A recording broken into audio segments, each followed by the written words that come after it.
Hey friends, I haven't reviewed an animated feature in a little while, and then I remembered I had this one on hand. So I rewatched it and I was glad I did. This time we're talking about The Secret of Kells from 2009. Our story goes like this.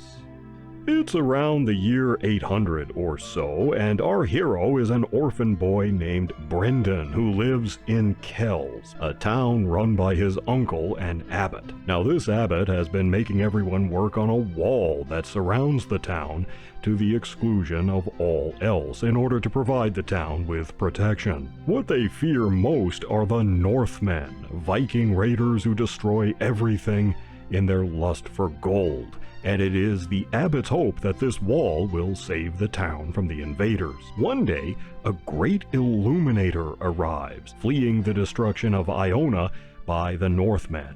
He is renowned for his skill at illuminating manuscripts, illuminated in the sense of decorative drawings and patterns around the text. He's been working on a book, the Book of Iona, later known as the Book of Kells. Now, there is a real Book of Kells in real life, but that's different from the one in the movie. The real one is an illuminated telling of 4 books of the Gospel that was made in the 8th century. Anyway, the boy is drawn to the kindly monk and this work, and the monk tells our hero to go out into the forest and find berries with which he can make a special ink. But leaving the town is forbidden by the abbot, and the forest is frightening. Still, Brendan works up the courage to go out in search of the berries.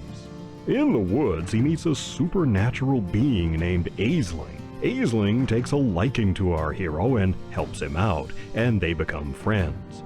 Now, in this forest, there is a cave that is full of dark magic which Aisling fears. And it is into this cave Brendan must eventually go to recover a magic crystal which will help him and the monk illuminate the book. Of course, the Northmen arrive and attack Kells. Can the town survive?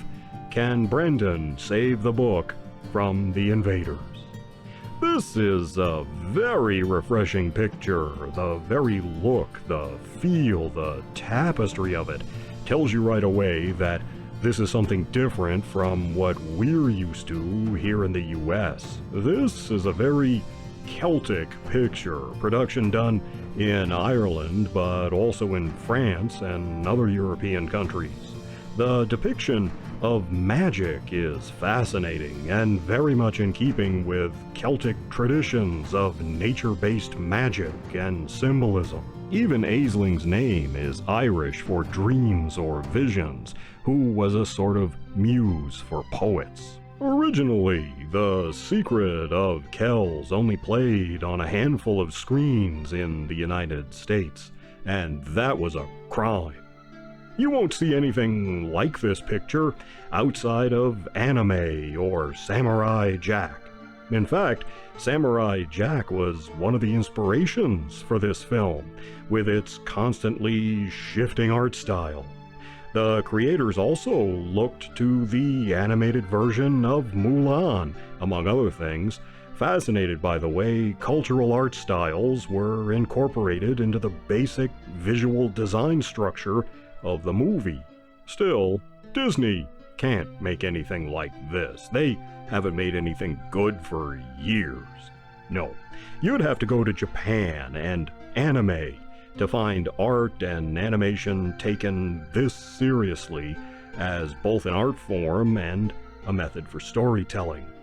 The Secret of Kells is easily a four-paw picture. The graphic design is stylish and it offers us an original story seen through the lens of Celtic art forms and incorporates both history and folk legends into its narrative. If you appreciate good animation and love tales of ancient magic, The Secret of Kells is certainly well worth your time. You can watch my review of Fireworks here, and down there you can see more reviews of animated movies. You take care of yourselves, and I'll see you in the next one.